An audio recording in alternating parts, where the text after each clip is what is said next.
Hello, good afternoon, and welcome to the Artist Forge Live. It is the afternoon hangout time. My name is Nicole York. I will be your host, and today I am joined by the lovely and beautiful Becca Bjorky, and by the wonderful and talented Bassam Sabah, and by the amazing and articulate Matt Stagliano. Thanks to everybody for joining us today. If you are here, go ahead and say hi in the comments. We would love to say hi back and see how you're doing. Artist Forge members, how are you guys today?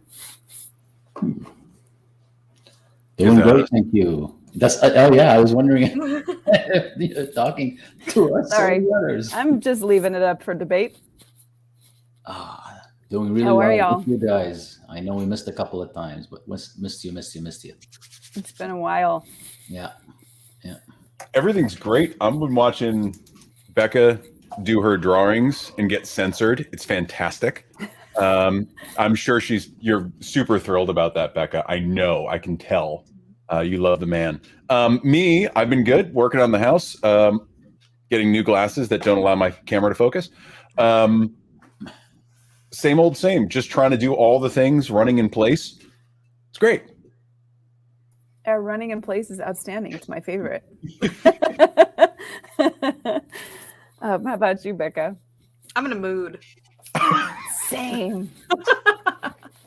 I'm in a mood. Just being honest.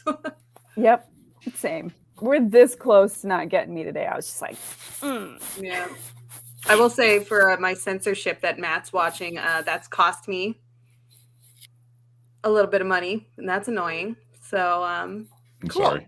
Thanks, internet, and your stupid, manly distaste for nipples. All right. Besides your disdain for the patriarchy, how is it costing you money? Is it in commissions or is it in advertising rev? So that is social media reach. My reach has not been great recently, so that has had a big impact on commissions for me, which has been frustrating. But it's just kind of trying to figure out how to use the tools with their new rules rather than just being angry at the man for that. But no, so I do make money off my Instagram posts, and when they get flagged for pornography and get removed from the system, then I don't make my money. And it's not like a huge amount or anything, but it's still just like, cool. Yeah, well, I did all this stuff already and it was there, but now you're telling me that I get nothing because I'm a pornographer, which I'm not. Thanks. Could be. No. So stupid. Yeah. Sharon's here with us today. She can only listen, but so glad you're here. Yep. Censorship be dumb. I wish that, it's interesting to me that we have AI that can create crazy things based on prompts, and yet we don't have AI that can tell the difference between like digital art and actual things. But also, it's really stupid that I can put a photo of a nude statue on anything, and yet a CGI model or even a model we can't look at the human body as art. It must be sexualized, and that's like absolutely infuriating. But meanwhile, actual sexual content of real living human beings is totally fine. It's fine. Oh my God. Influencer. So I had to report, y'all, I don't know if you've ever done this before, but Facebook actually has an ads library. So when you decide to start getting into Facebook ads and you want to use it, they actually have an ads library. You can go into that and search up, people who are putting out ads like yours. So in my case, I was looking for like fantasy novels, things like that. I will tell you that what appeared most in that search was like anime style manga graphic art novels. And the content of those, deeply questionable. Some of them were so bad that I had to report the ad. I'm surprised that nobody had seen it yet. And I'm not going to say what was on it here because that would definitely get us censored. But it was enough that I was really shocked that it ever got through in the first place. So those kinds of things will pop up on people's timeline, and yet art. In fact, like art in the making. It's not even like it's staying there, right? It's art in the making will get censored. And people have definitely already figured out, and the folks who are doing the whole AI, art debacle, they have already figured out how to get, breastises onto like Midjourney and some of those other platforms. People always figure out a way around it. It makes you wonder about us as creatures, honestly. So, I mean, there's interesting things about like the use of like computer vision for that too. Like there's been ways in like existing computer vision technologies like AI recognition and like security cameras and stuff like that, where if you put like the correct array of pixels in front of that computer, it will recognize what it's seeing as something completely different. So like there's ways to fuck with it if you are so inclined and like know the technology behind it. But yeah, if anyone knows how to trick the Instagram and TikTok AI bots into not flagging me, I want to know. Send me the pixels. Well, I think this goes back to that. Pixels. This goes back to that whole AI conversation we had in one of our nighttime conversations, right? When we were talking about AI, and then it's the ethics of it all, and all of this is being programmed by somebody, right? And they're inherently biased regardless of how they think, and that bias is being now programmed in, and then AI propagating that to whatever it believes is the proper bias. And I think this is where the ingredients that go into the cake, we're not sure what we're really eating, right? As all this AI starts to make the decisions and it becomes more and more bots and less out of the hands of humans, it really does homogenize everything that we see to be this milk toast. It doesn't bring you any emotion in the art that has been so stimulating for centuries, right? So when Rebecca, I always Yes, do mother. that. I do it all the time. When Becca creates, something amazing and it gets censored, but you can see someone, and I'm by no means conservative in this regard, but you see someone very scantily clad on the internet and they're not censored in any way, and it's much more provocative. Why do these things get allowed and not? And what gets put in front of the bots and not? And this is the mystery. We're never going to understand whatever algorithm or how people are doing this. So what are your thoughts on that? I mean, do you think that it ties into that conversation about the humans behind it all programming it, or is that too far in the past and now it's just bots being bots? I mean, okay, so go ahead, Bassam. Go ahead. I was just going to say that some of it must do with today's state of the law, legal. What is the, what's today's legal system? What can you get sued for, and what do you not get sued for? So it may not make sense. I mean, it may not make sense to us, or it may not make sense. But all the algorithms, all these people that are trying to inject something into online, I'm sure there's some legal advice there and some legal backup to make sure that, number one, they're going to be in business if they're trying to make it a business. Number two, they're not going to be sued every day.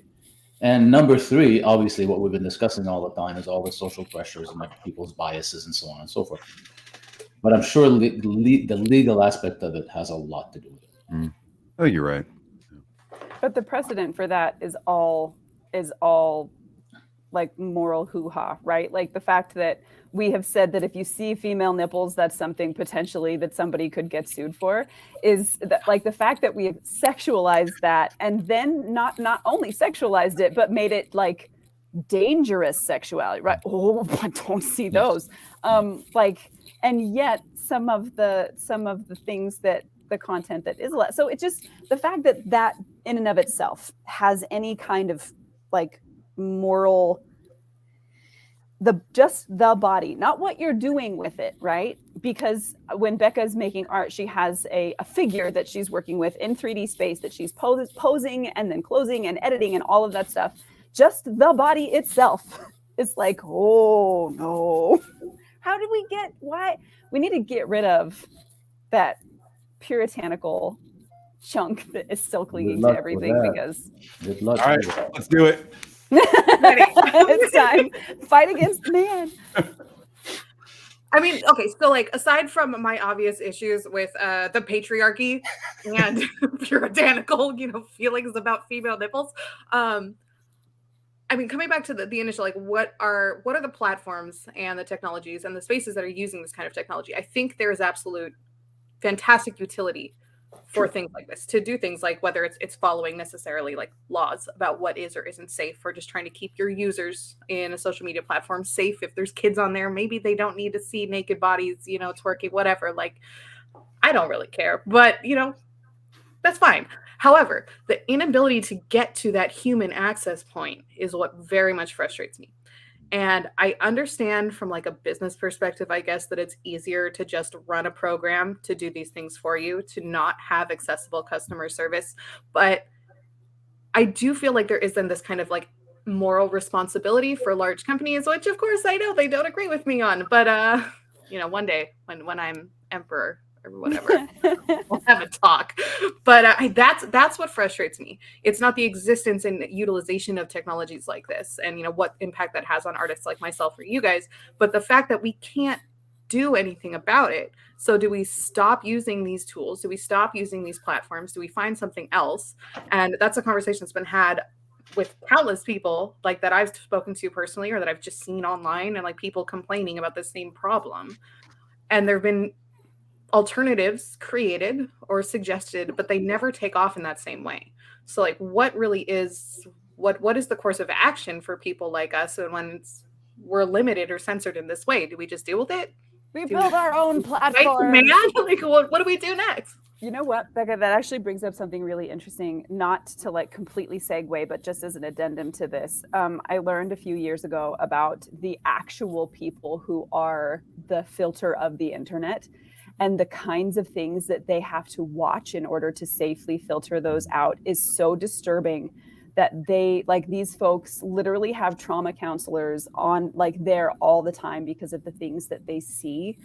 And it is interesting because like we're impacted on the one side, right, where sometimes even like you were mentioning, our ability to make an income by allowing people to see our process is negatively affected by having things like bots or algorithms that are, deciding what does and does not meet the standard for that company or that platform. And then on the other side are the human folks who have to watch and filter through all of these things to decide what does and doesn't get out to the public, and the trauma that this causes them.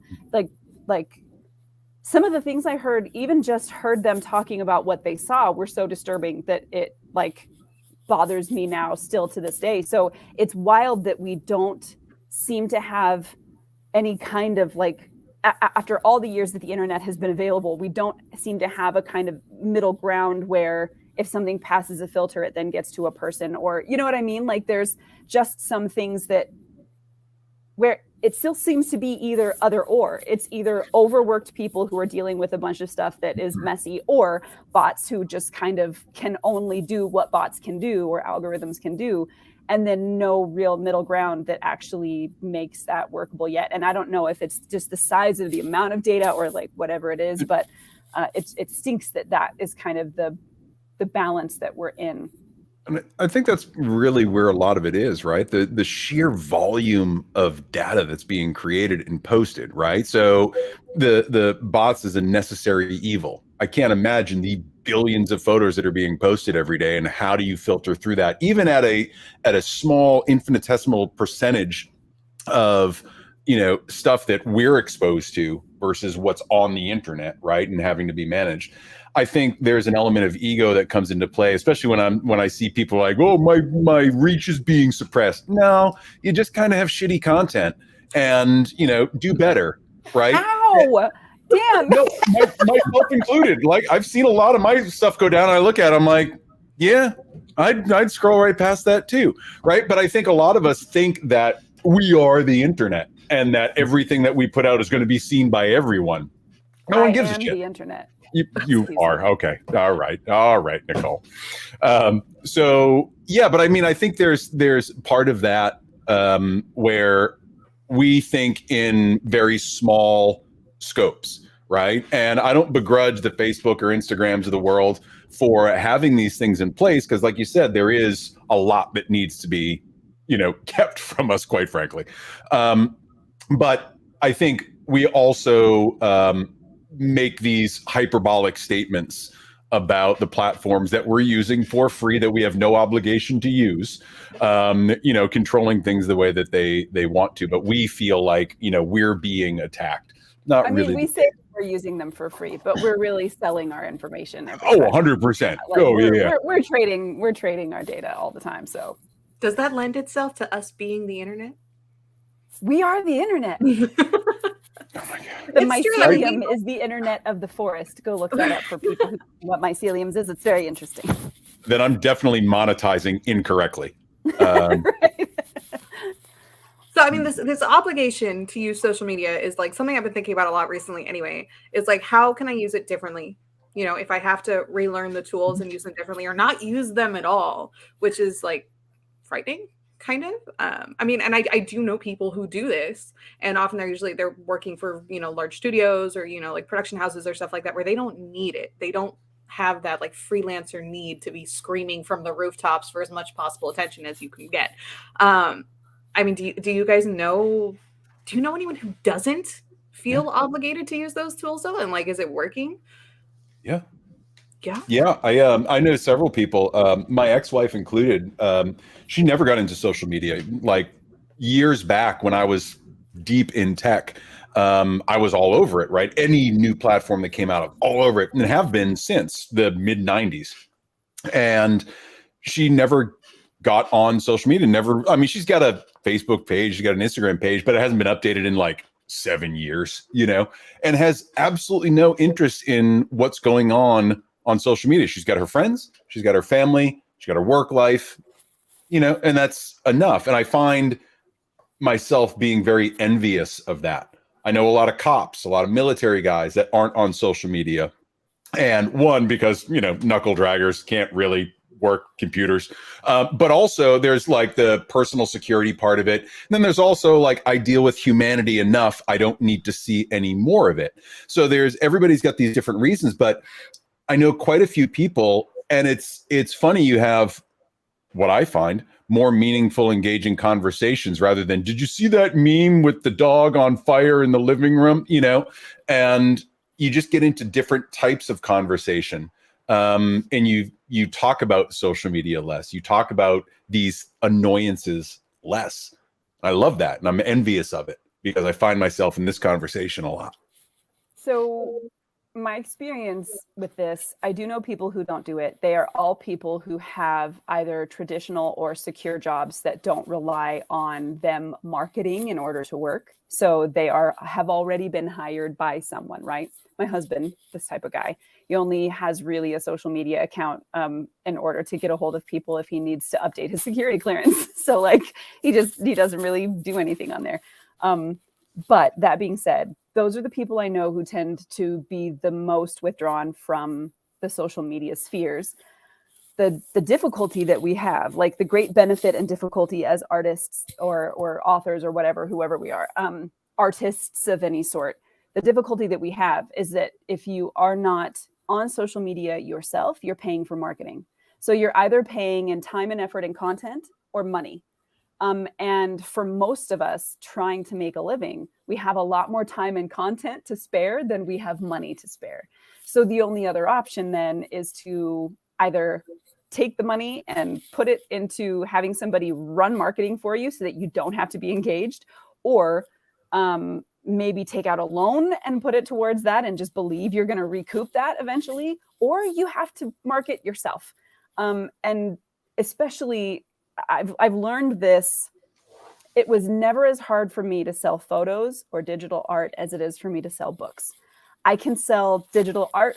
I can sell photos. People want them. They will pay me for them. They will buy them because there's that self-interest involved, right? That's me. It's a photo of me or a drawing about something I want or I love, so they can commission that. But when it comes to buying a novel, the only way to make money as an author is in bulk. You have to scale, which means I have to be McDonald's. I have to sell a lot of cheap burgers to a whole lot of people to make my money. There is not a way to do that today that doesn't involve some kind of social media, whether I'm the one on it or whether I'm paying somebody to be on it for me. So I don't know like a way out of that box. I think one of the important aspects of it is who your real customer is and where do they hang out, right? And if they hang out on social media, then you almost have no choice, because trying to reach, I mean, in the old days, how did we reach people? How did artists reach people? They would send out, they would knock door to door. They would send out portfolios.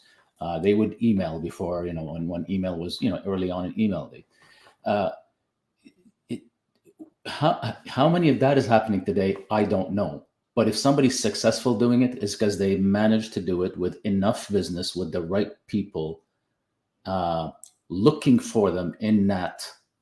In other words, they're reaching those people through those channels today, and they're happy with the situation. Therefore, they don't need to be elsewhere. So, look at if we look at ourselves and say, where are our clients? I mean, I haven't posted. I mean, I don't post on social media anymore. I don't know why. I'm just lazy. But at the end of the day, I post once or twice a month. Right? But I'm still getting clients like I was getting before. I'm actually getting a little bit more. I do have advertising. It costs me a bit of money, and I have a choice there, right? But if I go out and network, I'll probably get more business, and then I don't need to be on social media. So where are your customers, and where do they hang out? And sometimes it's not obvious. You may have maybe a corporate photographer, and you can say, hey, the type of customer I have, these companies are not really on social media looking for photographers. But maybe that intern that they hired for the summer, who they told, hey, can you hire a photographer? They're on social media, and every company has interns, and every company has this, and that's really the level of, I guess, thought process you have to go through to get to where my customers are. I think, Bassam, you also mentioned, which I think is really important to this particular conversation, is that you mentioned what kind of business you have. And like, if I can go and find my clients in person, and if I find one client and they spend $4,200, I'm pretty good to go, right?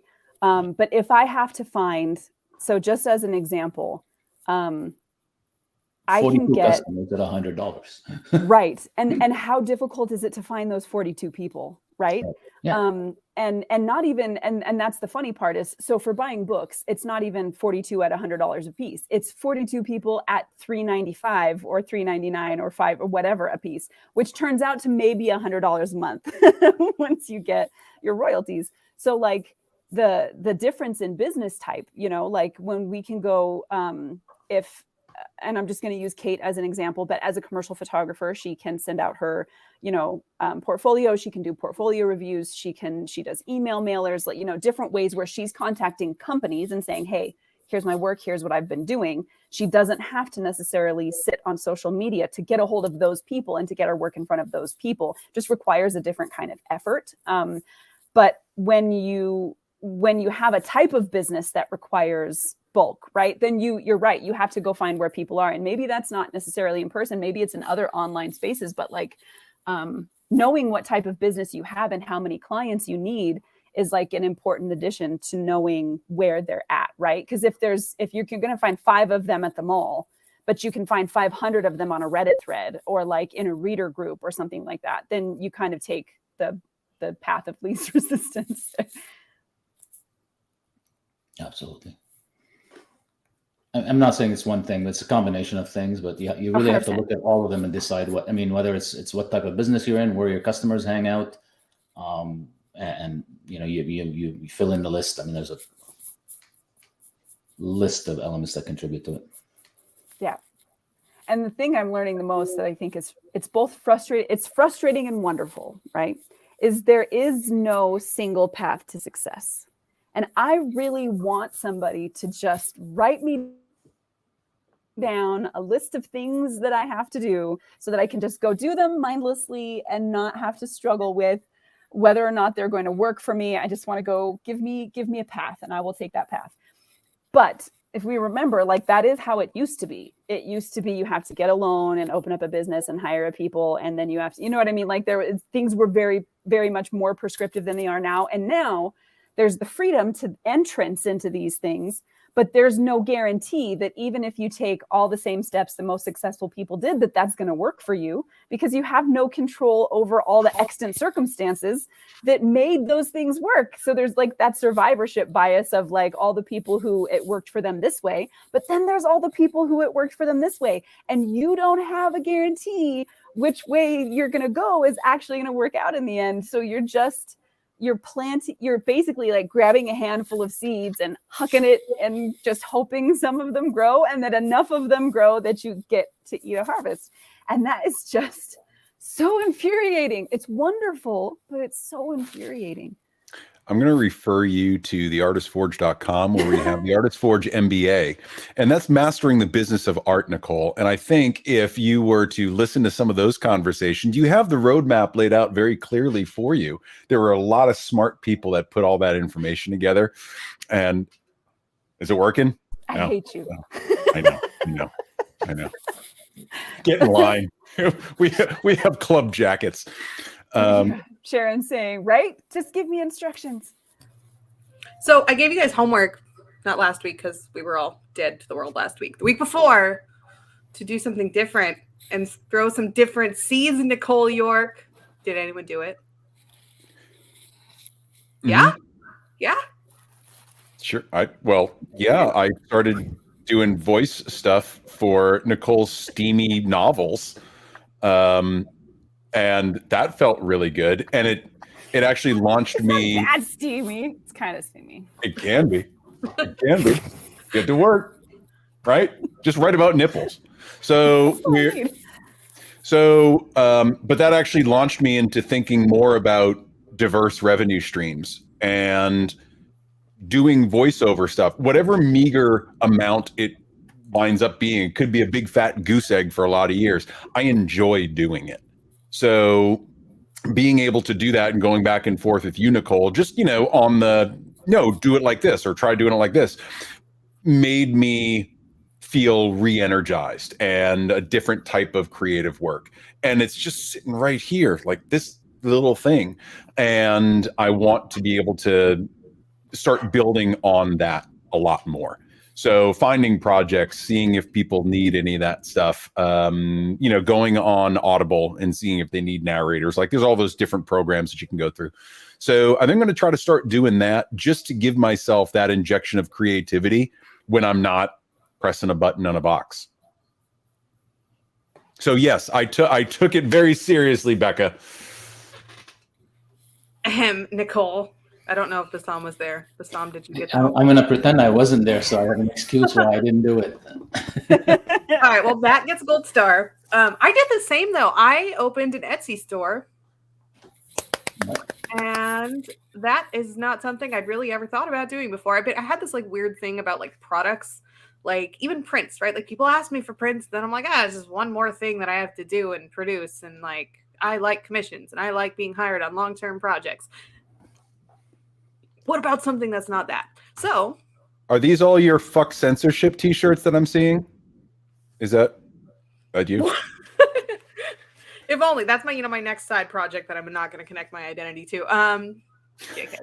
But yeah, so I started an Etsy store and I made like a bunch of stuff that I don't usually make and some stuff that I do usually make.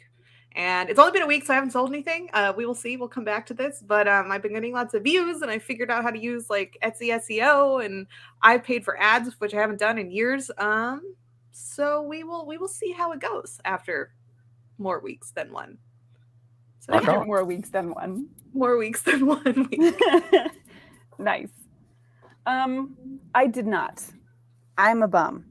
I don't have the mental capacity for literally anything outside of my normal things right now. I did take a commission, so I'm still writing, and then I have a commission that I'm working on the side. And so I am doing that. I am still experimenting with marketing things for my books, to try and find out if I can find like a winning combination of stuff.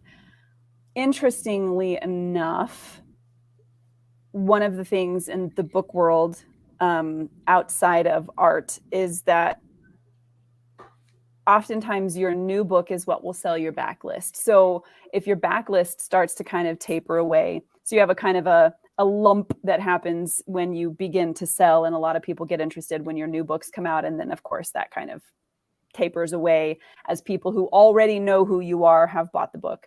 And then the next book gains more interest and brings in more people, and then your backlist sells and all of that kind of stuff. So only having 3 books on the market means that I don't have a whole lot for people to engage with. So I'm riding a border between trying to decide if it is worth it to continue to invest in ads that cost me 20 cents per click and maybe only convert at 16%, and only earn me a couple dollars per click, or if I should just let those be whatever they're going to be and get on with writing the next books and marketing the next books and seeing if that generates enough interest so that when those finally launch next year, they drag the older series along with it.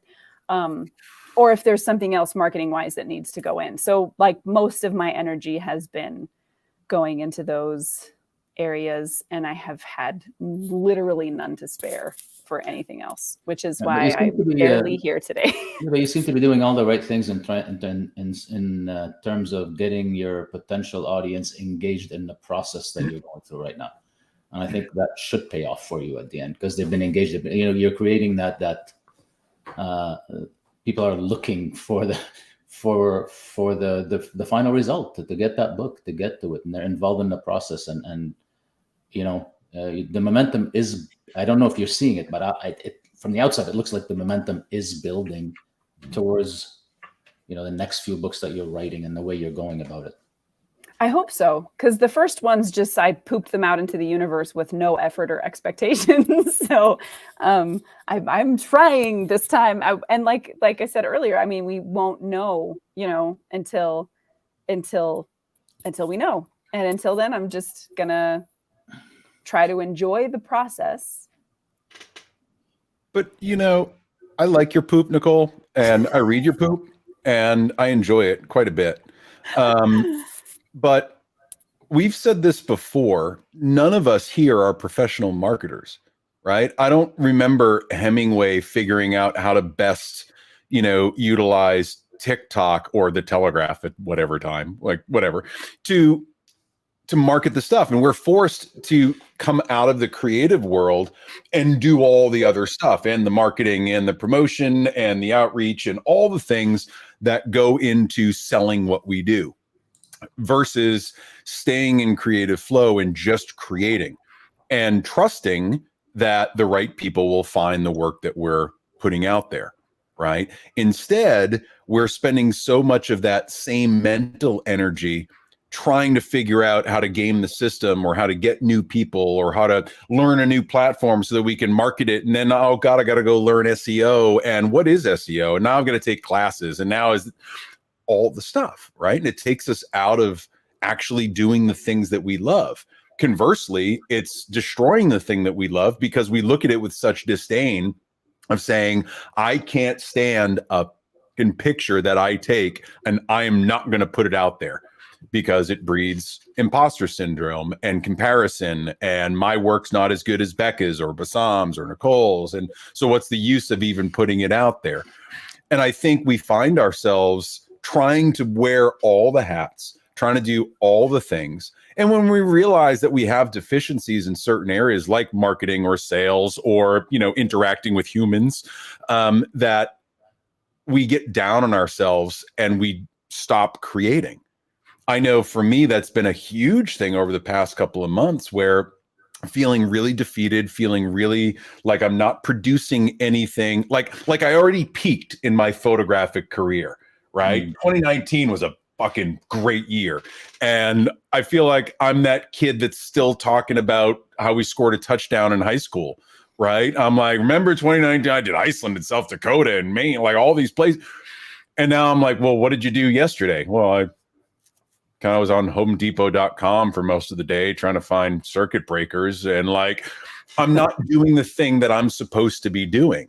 And not being able to stay in that flow allows me the time to look at all this other shit that I'm not doing well. And now I just kind of circle the drain, right? So do you guys feel like you're giving up too much of your time trying to be the thing that you absolutely are not, because you know in your core who it is you are? Does that make sense? What do you think?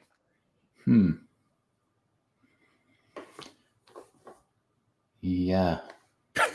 Yes. Sorry, since everybody's being relatively quiet, yes. Let me put it another way. You put a mouthful there. No, I'm just going through. Yeah. No, you So did. I'll put it another way because I know the more I talk, people are like, No, it was all bad. No, it was all So- good. It was very articulate. I'm just thinking about it. I guess the question that I have is, do you feel like you're speaking your truth with your art? Do you feel like you are being the artist that you want to be every day? Or are you weighed down by all the other stuff, which is Yeah, necessary, but absolutely. you're weighed down by it? Absolutely not. I don't feel that because I have this image of what I'd like to do, what I think I am, and what I feel is that I'm not putting enough. I'm not doing what it takes to do what it needs to be done for me to be the image that I have in mind as my true self as an artist. Right? Is the image the wrong image? I don't know. Is the image? Is there a disconnect? Am I really there and I don't know it? I don't think so. Right? I don't think so. But if I thought so, we'd probably stagnate. No, I never feel that I am who I really am. I still haven't felt that yet. I haven't had that 2019 in photography as an artist. Yeah. Right. Remember, I'm a kind of a newly minted artist in quotation marks, according to me, because I'm right.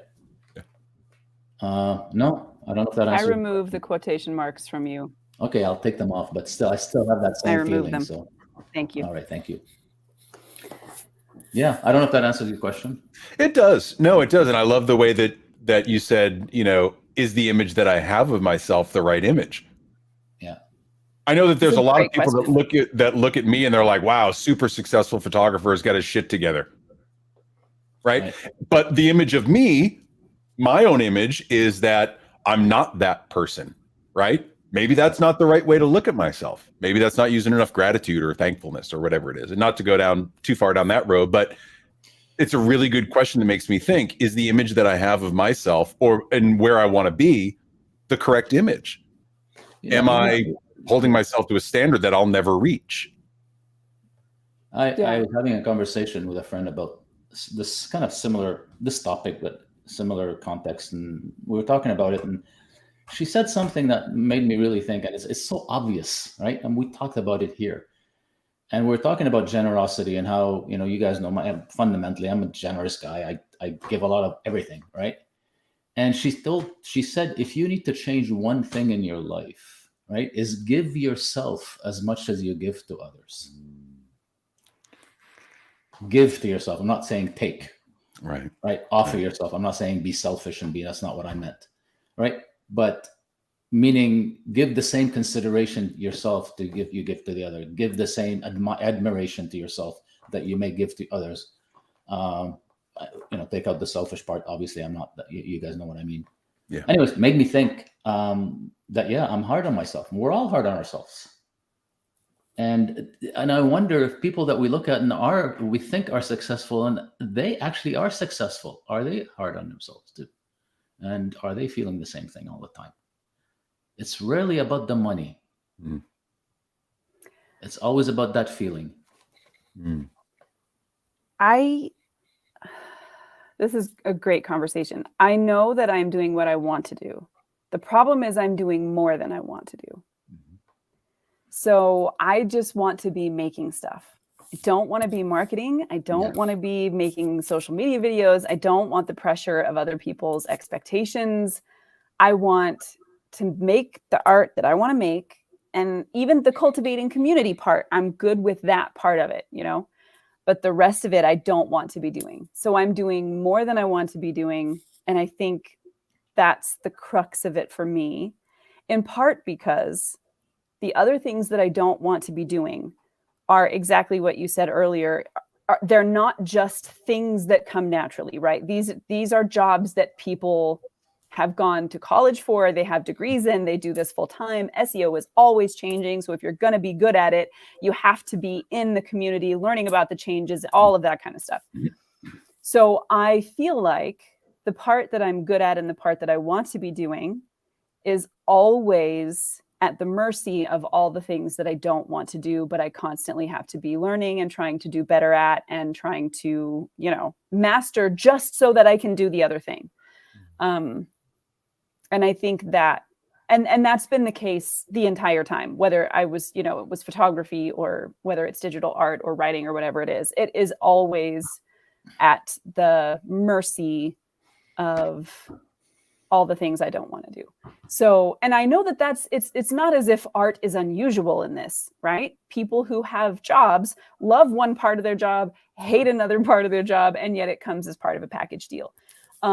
Not every other job is as inclusive as what we have to be as freelancers or as business owners, Right. because we can't just be good at our job and then the things that are adjacent to our job. We have to be good at completely disparate entire jobs. So not just, photography and maybe customer service and the things that come along with photography, but photography and marketing and industry research and, bookkeeping and all of that kind of stuff.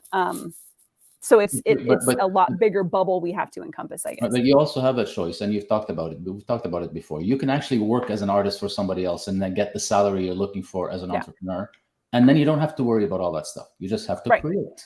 You have that There choice. isn't anything like that for books, but Yeah. unless I was to become a ghostwriter, but I couldn't stomach somebody else putting their name on things that I wrote, I would tear all of my hair out. But that's a really good point, Bassam. And the other option for me is just to pay somebody else to do all that stuff, right?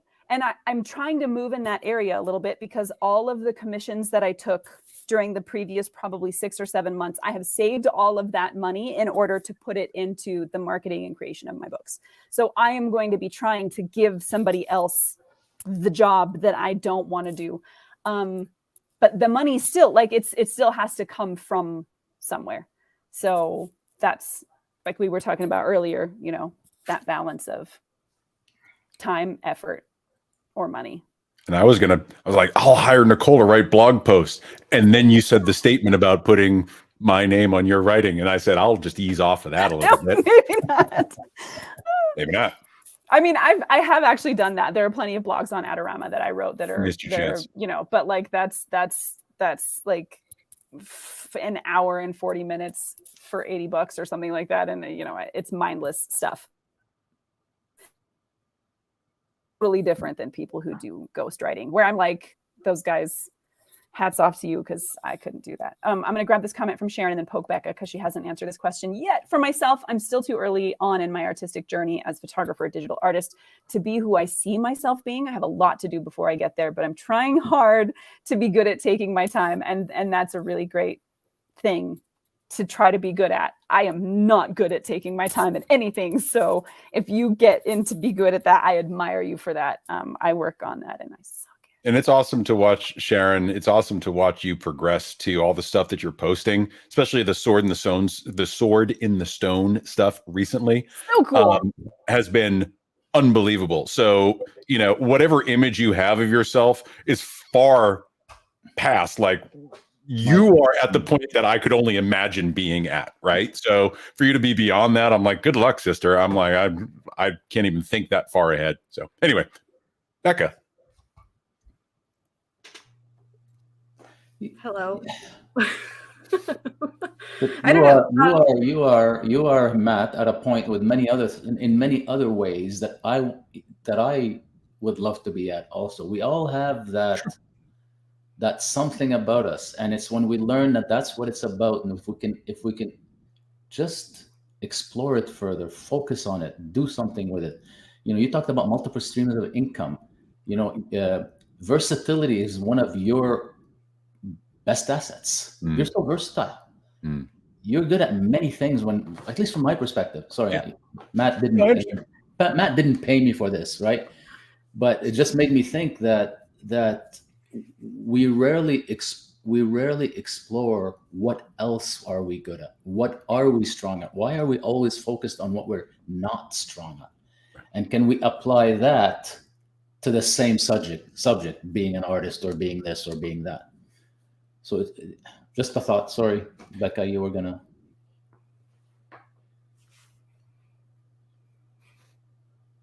Like, you can make lots of money with your voice, Matt. You know that. Well, I think, the interesting thing is what you're saying is so right on. And there was an exercise that I went through a while back just to kind of figure out who I was, right? And what's the true path. And I think we should all do this at some point. And I realized that I'm a teacher, I'm a guide, I'm a mentor, right? In whatever discipline I'm in. So photography happens to be my tool with connecting with people now and guiding them towards a better version of themselves. When I was a project manager, it was, guiding people to the end of a project, right? I've been a teacher, I've been all these things. And so I think I get wrapped up in the tool that I'm using, the camera, rather than staying true to the path, which is being a guide and helping people in different ways. If I can do that with a voice or a pencil or a camera, like however it works, I think that's, if I can stay in that zone, I'd feel better about everything. But it's easy to latch on to what's the thing in front of me rather than staying back and looking at the big picture, right? So, no, I appreciate the word. I think you're right. It's really where do you place your where do you place your identity? What is your identity? Is it the thing or is it you? Is it something within you or a purpose or a? And it makes a huge difference because then that world opens up. It's not about photography. It's not about IT. It's not about a project management. It's not about coaching. It's not it's what gives you that special something where you are you and people appreciate that and you can actually take advantage of that. It's hard to stay in that space. Becca, we're giving you all the time to think of something to say. I don't know. Something else new I did. I went to therapy, and and she actually asked me something very similar, where I was like, is there anything you want me to like do I get homework? And she was like, I really want you to think about what you want more of in your life right now and what you want less of in your life, which is essentially kind of that same initial question from you, Matt. Yeah. And I do want less bureaucratic nonsense. I don't want to have to think about that or stress about that, but I don't know what the answer is when I'm not in the position to hire out and have someone else deal with it for me. And so like, yes, I would like to focus elsewhere. And I have been trying to really designate my time and my focus specifically on artistic pursuits and less on the business side. But I definitely then feel that impact in what that means for my business. Like right now, this is the first time in like 2.5 years, maybe longer, that I'm not on like a long-term contract or like a long-term project. And it's only been a couple of weeks, but I'm kind of like, like, oh no. And I know it's not forever. And it's just like that initial, like too much freedom, not enough structure feeling. But I guess I just don't know when I see myself as an artist and that's where I want to put my energy, how do I still maintain without having to worry about those other things? Many good questions. Many things to think about here. And I know identity is a topic that we've discussed in the past at great length. And something, what you said, Bassam or Matt, is something Bassam had said several times in the past, and your identity being who you are at a core level, and then that may express itself in many different ways. So it might express itself as photographer or teacher or whatever. And I've said before, I'm not attached to my camera as a tool. I don't really care about it. I want it to be functional and I want it to do what I want. But I never have done photography because I love the act of photography itself. I love photography for what it allows me to do and how quickly it allows me to do it. And that tool, if I was as fast at painting as I was at photography, I would probably never pick up a camera. There isn't anything inherent in the act of photography that makes me love it for what it is. And I know there are people who do. There are people who that is their art form because of what it is, that ability to capture that moment in time. And of course, I value that, especially when I'm taking pictures of my kids or, we're out doing stuff and I'm trying to remember something. But for me, it's very similar to a paintbrush. So I look at all of them as tools for communication. And I feel like I know who I am at my core. And I don't feel like I'm missing anything if I set aside one art form for a while in pursuit of another, because I never walk away from them forever. And they all give me tools to communicate. So that part of myself, I'm very comfortable with, and I've known that that's who I am for a long time. doing it in a way that helps me earn an income for my family is then a whole separate ballgame. And I definitely understand what you meant, Matt, when you said, you know, sometimes like taking that path can lead you to comparison, because those skills take me a lot longer to learn because it's not my natural place to be, which means when I see people who are better at that side of the skill set, maybe not as great at the other side. So maybe my artistic skill set's a little bit higher than theirs, right? Maybe, but their marketing and their communication, whatever, their skill set on that side is a little bit higher, which means they can reach people. And so they're seeing success. And I'm on the other side struggling with my marketing going, I have good things over here. How come I can't be up there where they're at? And that comparison's not fair to make. And yet, you know, as many of us know, it seems sometimes impossible not to make it. But, I think that's definitely the place where I end up is I'm doing something, it's taking a long time for me to do something that it's not that I can't be good at it, but I can't make myself want it enough to care that I'm not, or not care that I don't know how to do it yet, or I'm not facile with it or whatever. So I don't even know where that was going. I'm done now. No, I think you bring up an important point about the word that kept popping into my mind was passion, right? What do you have passion around, right? And for me, I'm not necessarily a passionate photographer. I'm passionate about connection. I'm passionate about story. My ability to do that with a camera is mediocre to advanced, but I'm passionate about continuing to try to find a way to tell the story, right? Whether that's audio, or I used to write and now it's photography, right? But I'm still searching, I think, for that thing that lights me up, that just absolutely makes me glow. And I've never really found that. I don't know if I'm just completely dead inside, or if there's just, you know, my calling is to be a professional skateboarder, but I'm too scared to get on a skateboard at 50 years old, you know, because my body hurts. So, you know, is there something out there that's going to so light me up that I'm like, I found it, this is the thing, and the universe says, I'm just going to dump truckloads of money on you because you found your thing, congratulations. I question that premise so hard, as far as like, do you guys ever feel like we have been conditioned by society to think that there's one passion out there for all of us, and that if we don't find it, somehow we just missed the boat and we're broken, right? Like, because we love those stories of those people who found that he wanted to be an astronaut from the time that he was 2, and he had stars on his ceiling, and he tried his whole life, and then he became an astronaut. And we're like, yes, we love that. But we never tell stories about the people who were like, I just did a lot of stuff and I had a pretty good life and I was pretty happy with that. Like, we don't tell those stories because there isn't any like climbing up the hill to get to the top and we made it to the pinnacle. But now once we're up here, there's no fucking where else to go. So we fall into depression, which is what happens, by the way. But like, we never tell those stories, and we romanticize this other thing. And then that leads us to feel like, but I haven't found my thing. But it's funny, the thing we romanticize is like the, you know, on the bell curve, it's like way at the end there, way at the bottom right or left, right? So it's interesting. I've been watching this film on Amazon Prime. That's me hoping to get an Amazon Prime sponsorship. I've been watching this thing on Amazon Prime called Something in My House Is Gonna Listen. Probably. Called Valley Uprising, and it's about from like the 70s through, right? I'm sure you've seen this, Nicole, with the climbing, right? Times. Right. So all the climbers were just being complete dirt bags and just living on saltine crackers and mustard packets because they loved climbing. They found that thing, and eventually it translated into long-term success, right? And I'm wondering if we just don't give ourselves the chance because of this pressure that we're constantly under. Be more, do more, be better at what you do. Your bills.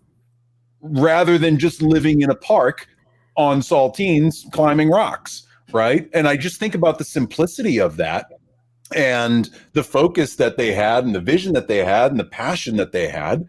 Like, there's something so romantically sexy about being able to do that and not having cares about mortgages and taking care of people that you gave birth to, like things like that. I love the simplicity. I don't know if I've ever felt that calling in anything yet. I'm not done yet, but I haven't felt that thing like this is what I was born to do, other than being part of the Artist Forge. I know I was born to do that. So I wonder, I think Nicole's onto something though with that societal pressure to feel that way. Sure. Because like, do you have massive regrets about the many things you've tried and done well or enjoyed yet? Don't have to answer that, I suppose. Yeah. But I mean, no. I don't regret a second of my life. I really don't. Yeah. Like everything I've ever done, I own it. I don't regret anything. It got me here, right? Exactly. I mean, so how do you know if you had felt that like fiery burning passion at some point, if that would necessarily be better? Like I've been kind of grappling with this with one of my kids where he doesn't have passion. And I'm like, I want to like push him to a thing. Like, let's sign up for sports, or let's sign up for this class, or let's do this extracurricular, and like, let's try this thing together. And he's just like, no, I just want to read my books and play my video games. And he'll like tell me like he likes architecture, and he's like, I think I want to go to study architecture in college. I'm like, cool, let's take an architecture class. Let's read this. And he's just like, no, not interested. And for me, because I am on fire, or I'm not. I'm like a smoldering, pathetic pile of dust, or I'm burning like giant flames. And so like I felt that with photography when I was like 9-10 years old. Like that was my love. And I love photography for photography, even if I don't pursue it professionally. I'm in a romantic relationship with my camera, and I have been for years. And even about like, my other kinds of art, like I feel they excite me and I want to pursue them and I want to learn new things. And seeing someone who doesn't feel that way feels strange to me, but they're not unhappy. So I'm projecting that need for passion onto my child. And so I wonder if, Matt, you're experiencing that like projection from the universe at large, from society at large, from us, neurotic, crazy art people being like, yes, I love my art. And you feel like that's something you need, but who says? Who really says? Also, we forget to talk about the fact that passion hurts. That's why it's called passion. That's why the passion of the Christ is called the passion of the Christ, because it's painful. And when you love the thing, when you do it to the exclusion of everything else, you suffer for it. You don't sleep. You lose track of your friends. You get obsessive. All the things, right? Becca's hiding because she knows, but it's all, God, look, guys, look. That's what your life becomes. And it's the escape of it, and the euphoria of it is wonderful, but the burnout from it is also real. And so that doesn't make it better, because it felt really good while you were doing it. Doesn't mean that it's better than being more even keeled through the rest of your life, right? It doesn't. I'll let Bassam, you were going to say something, then I have something to add to that. No, I'm thinking back to my, in my coaching, we do this test, this personality trait test, where there's 31 personalities that kind of intermingle all together. And I'm just thinking, is it the combination of personality traits that really determine how you turn out? Like, so you could be passionate, you can have that passion, but maybe there's one of the personality traits which does not allow you to, whether it's fear of something, and it doesn't allow you to take full advantage of it. So you suppress it because you have a higher need as part of your personality. Well, right? And along those lines, Bassam, like if we look back at the people who we would admire and say those passionate people who had the one thing, right, they often had damaged relationships and poor mental right, health and poor right, physical health. So they and don't give a shit about certain other things. Whereas right, me, I care about other things. Therefore, I'm going to suppress my passion because that's more important to me. Right. Right. So I think it's not about having it or not having it. It's just I think we all have the common traits of human beings, or the common, we're all passionate about something, right? And it's whether it's how we live it, or how we, what's the word I'm looking for? Anyway, you get it. Well, it kind of brings me to the point that I was going to make a second ago, and I know we're at time. Everyone's looking at the clock like, "Hey, man, it's been an hour. Stop talking." Is the intention that you have going into it, right? So you look behind yourself, Nicole, and you're just kind of like, this is what happens. And I was in flow and now I'm not. And this sucks. Where did your intention shift? You originally intended to do stuff to make you feel good.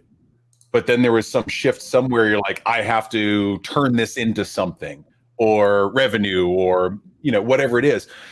If that intention shifts away from where it originally was that brought you all that joy, it's no wonder that, you know, you start to feel completely different. So you don't have to answer the question, but I ask that you reflect on where was your intention at the point that you feel you lost that passion and it became suffering rather than joy. It's not so it's interesting to me that you read it that way. When I'm showing this, what I'm showing is like the mess, right?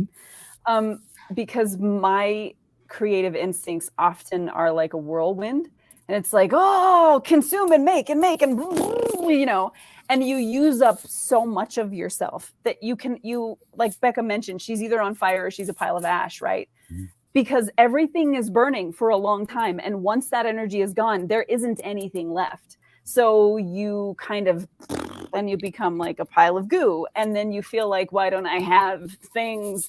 And eventually, you know, you phoenix out of that, right? And you come back and you get on fire again. But those more severe and delineated ups and downs are a lot more present for people who have those like passionate connections.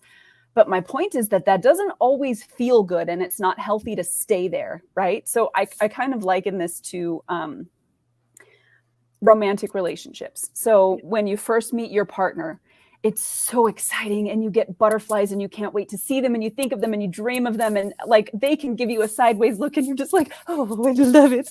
And just everything is centered around when the next time is you're going to see just all the things. And then you get married and it's so great. And then you live with them for a while and all of a sudden your idiosyncrasies start to do things and you start to be like, well, I still love them, but God, they get on my nerves, right? But then later, when you've gone through the trials and you have lived through things together, that fiery passion that is required for growth, like the energy that it takes for an acorn to become a sapling and for a sapling to become a tree is huge, right? But once you have deep roots, there's a calmness and a steadiness and a long-term contentment that comes from that relationship that isn't constantly on fire, right? And so to have one or the other, like if you had to choose, you hope that you're going to go through that fiery stage and then end up in the contentment stage where you're just glad to wake up to that person every morning. And maybe things aren't fiery all the time, but it's a thing you can see working out long term and forever, right? So like having that exciting passion isn't always necessarily great to have long term. Maybe it's not a thing we should be searching for. Maybe we should be searching for what we can hang on to long enough that once the burning stops, we have deep roots and we have that long term stability. Contentment and enlightenment.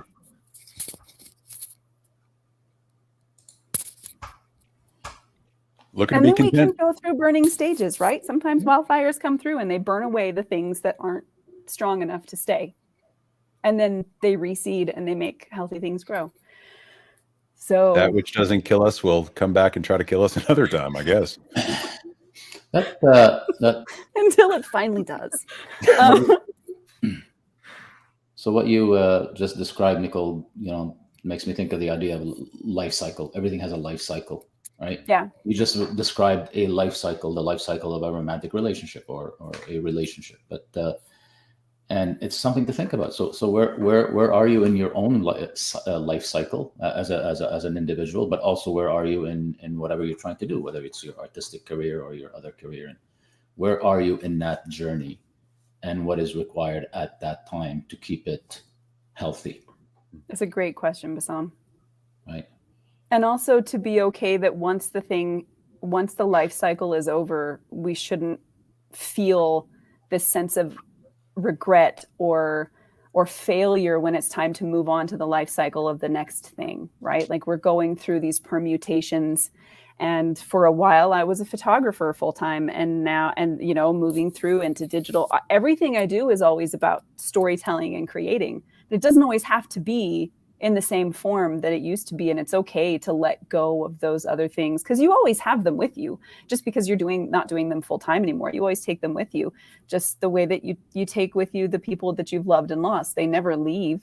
So, maybe learning that those life cycles are okay as well. And we should be grateful that they happened, and set them free once it's time for them to go. Because that's where, when you hold on to them once they're meant to be gone, that's where that internal suffering comes from. That's not necessary. And yet we seem to want it, crave it.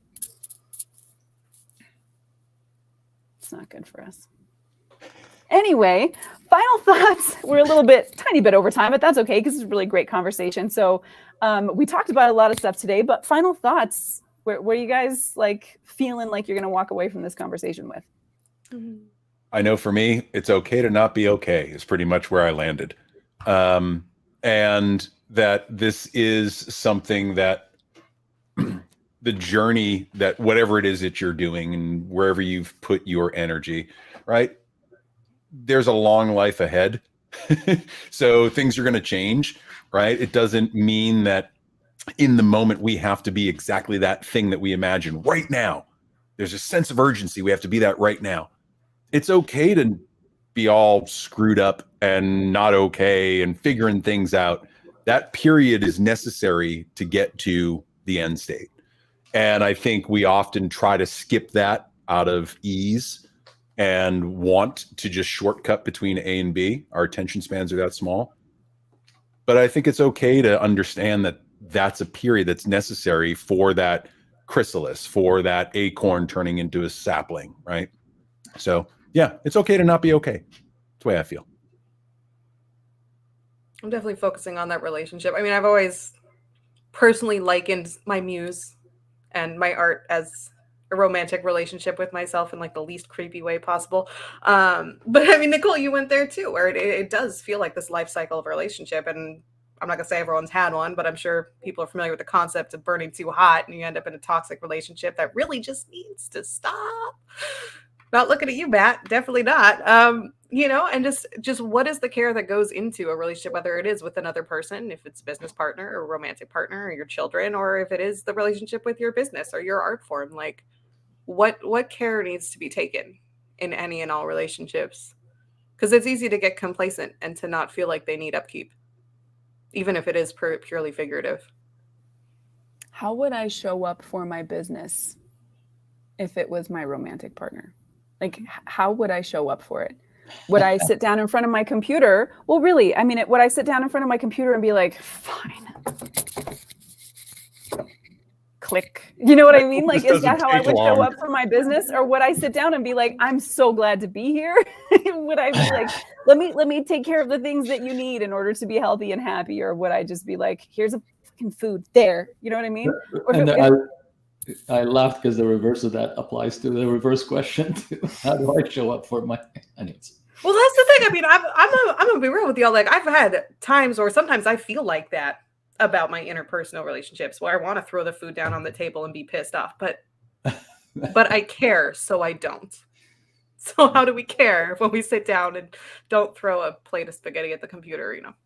Metaphorically, whatever. Live alone in the woods. I mean, I've got the woods. All right.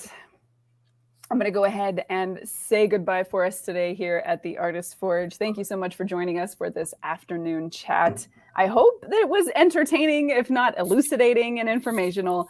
But hopefully it did give you some things to think about with your own artistic journey, with the life cycles of your relationship, how you feel about those things, how you relate to them, what that means for your identity, all of those good things that we talked about today. We hope that you will join us next week, Monday afternoon at 1 p.m. Mountain Time. That is 12 p.m. for the West Coast and 3 p.m. for the East Coast. Come and hang out with us and chat about artsy things and mindset and all that good stuff. Until then, from me and Matt and Bassam and Becca, have a fantastic day. Go make something amazing, and we'll see y'all next time. Bye. Later, guys. Bye.